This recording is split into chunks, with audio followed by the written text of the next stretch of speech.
Ndatokubata iyi. Ndinozoku usadaro hayo umbo usadaro wena chakusika kumba uko. Azvina basa. Usadaro shamari usadaro kani. Chama mira chama. Usadaro kani shamari. Ngamanzi munopira. Chidembo tamba zvako bati muswe ndakabata. Unakwa unoenda mutara wanzwere. Ungaite zvaita na maiguru. Iwe ma video ndinayo. Wanzwa. Maiguru famba maiguru. Famba maiguru. Mukoma.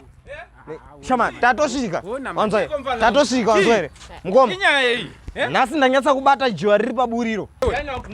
Atopika kwa mune mudati tete nawo ini. Ndo zvandoita. Mlinga wangu ndokumbira utauro kuti zvafamba sei. Hapana chandokwanisa kuexplain apa. Atauri.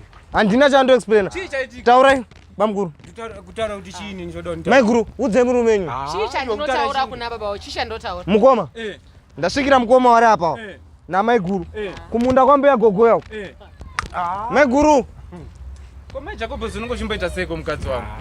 Panapa wabvana 9 o'clock. 4 o'clock ndo dzangwadza wakusvika. Uku ndine nzara kana kubika waona kubika. Chicha ndinobika baba. Mungatirira bamini imba mna mwasive. Titenga kuwaziva nhasi reba mini. Kundiziva pachini. Kuwaziva reba mini nawo kutata kuita mazvamu. Foni ndinayo mukoma wangu. Akafona akana basa akamningira wangu. Rega ndikutaurire mningira wangu ka. Takada kuita zvehondo panapa tichaunganidza vanhu panapa. Indozosekwa neraini risonzi ndakaita sei ndakarora huri handiri kuzviona. Munhu achidya porridge renyu here. Aiwa. Mukoma. Uda kuputsa imba yangu here. Uda kuputsa imba yangu. Ndamusvikira mukoma munhu uyu. Imi mai Jacob uzika. Pinde mba mundibikire sadza imi. Ndine nzara kutara kunoka ndakana simba mavhese haana kana simba. Ndobika ne chicha ndinobika mbambo nakana chinhu chokubika. Unongone kutamba. Ndobike sadza. Ipi uri kutamba baba? Kula futi mnin'ina yoyeka. Unofanira kuzati handina simba bainini. Ona zvandirizvi. Nemunhu awandiunzira. Uda ndirwisane nemunhu akadai. Iwe kani chiko ne mukoma. Ndifire maoko memurume uyu ngewachere. Saka tomusiya here munhu uyu.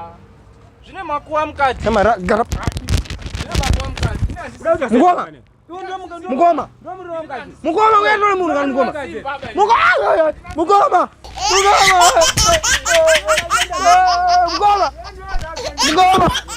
Mukoma.